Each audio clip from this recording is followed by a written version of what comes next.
Alright, so I'm going to read Cirque the Freak, the Vampire's Assistant. I'm going to do this by one chapter at a time. I'm going to start doing series like this of books. Leave comments of what books you would like me to do. This is the second in the series, I'm sorry. I don't have the first one. I've read the first one, I just don't have it. So, by the time, when I get it, I will read it to you. Chapter 1. It was a dry, warm night, and Stanley Collins had decided to walk home after the Boy Scouts meeting. It wasn't a very long walk, less than a mile, and though the night was dark, sorry, oh my gosh, I just got done doing another chapter. I'm sorry. It was a dry, warm night, and Stanley Collins had decided to walk home after the Boy Scouts meeting. It wasn't a very long walk, less than a mile, and though the night was dark, he knew every step of the way as surely as he knew how to tie a reef knot. Stanley was a scoutmaster. He loved the Scouts. He'd been one when he was a boy and kept in contact when he grew up. He turned his own 3 sons into first-rate Scouts. And now that they'd grown up and left home, he was helping the local kids. Stanley walked quickly to keep warm. He was only wearing shorts and a t-shirt. And even though it was a nice night, his arms and legs were soon covered in goosebumps. He didn't mind. His wife would have a delicious cup of hot chocolate and cookies waiting for him when he got home. He'd enjoyed them all more after a brisk walk. Trees grew along both sides of the road home, making it very dark and dangerous for anyone who wasn't used to it. But Stanley had no fears. On the contrary, he loved the night. He enjoyed listening to the sound of his feet crunching through the grass and briars. I don't know what that is.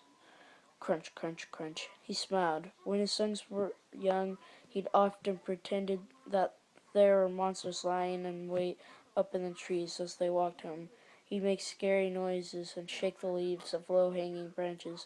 When the boys weren't looking, sometimes they'd burst into screams and run for home at top speed, and Stanley would follow after them, laughing. Crunch, crunch, crunch. Sometimes if he was having trouble getting to sleep at night, he would imagine the sounds of his feet as they made their way home, and that would always helped him drift off into a happy dream. Crunch, crunch, crunch.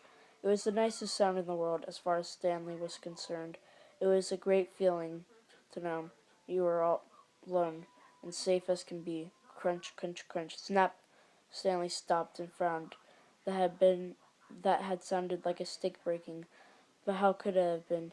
He would have felt it if he'd stepped on a twig, and there were no cows or sheep in the nearby fields. He stood still for half a minute, listening curiously. When there were no more sounds, he shook his head and smiled. It had been his imagination playing tricks on him. That was all. He'd tell his wife about it when he got home, and they'd have a good old laugh. He started walking again. Crunch, crunch, crunch.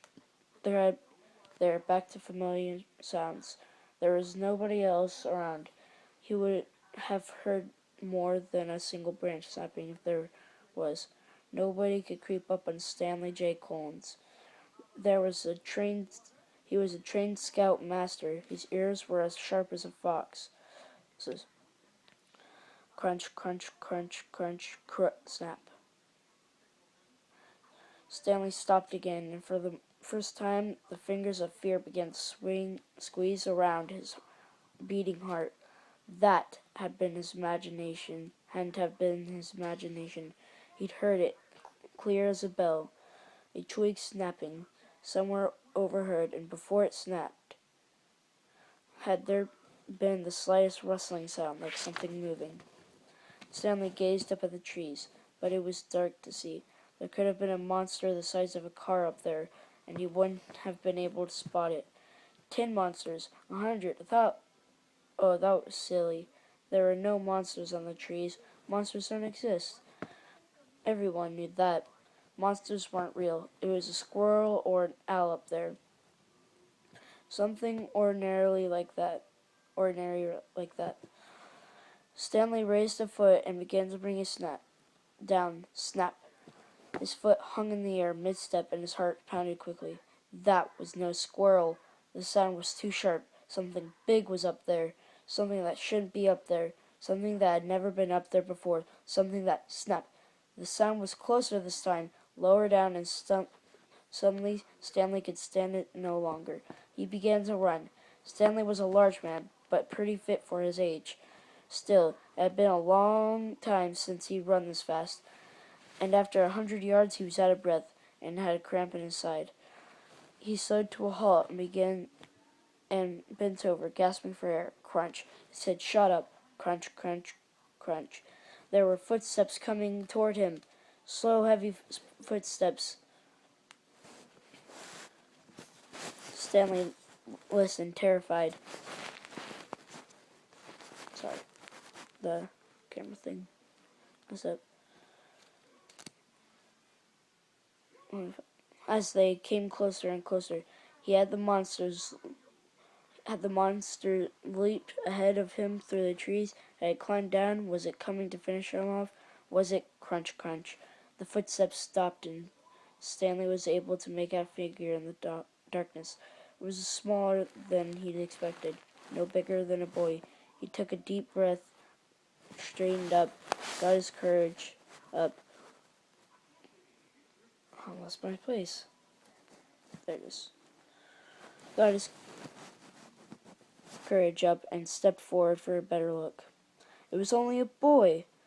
A small, frightened-looking boy dressed in a dirty suit. Stanley smiled and shook his head. What a fool he'd been. The wife would have had a field day when he told her about this. "Are you okay, son?" Stanley asked him. The boy didn't answer. Stanley didn't recognize the youngster, but there were a lot of new families around these days. He no longer knew every child in the neighborhood. "Can I help you?" he asked. "Are you lost?" The boy shook his head. There was something strange about him. Something had suddenly made Stanley feel uneasy. It might have been the effect of the darkness and the shadows, but the boy looked very pale, very thin, very hungry. "Are you all right?" Stanley asked, stepping closer. "Can I snap?" The sound came from directly overhead, loud and menacing. The boy leaped back quickly out of the way. Stanley just had time to glance up and see a huge red shape, which it might have been some sort of bat, falling through the branches of the trees almost faster than his eyes could follow. Then the red thing was on him. Stanley opened his mouth to scream, but before he could, the monster's claws clamped over his mouth. There was a brief struggle, then Stanley was sliding onto the ground, unconscious, unseeing, unknowing. Above him, the two creatures of the night moved in for the feed. Alright, I'm going to end it there, right before Chapter 2, Cirque Freak, Vampire's Assistant. It's a really good book. It's pretty graphic, though, so I'm going to have to warn you that this book gets pretty graphic. I've already read it. Alright, see you next time.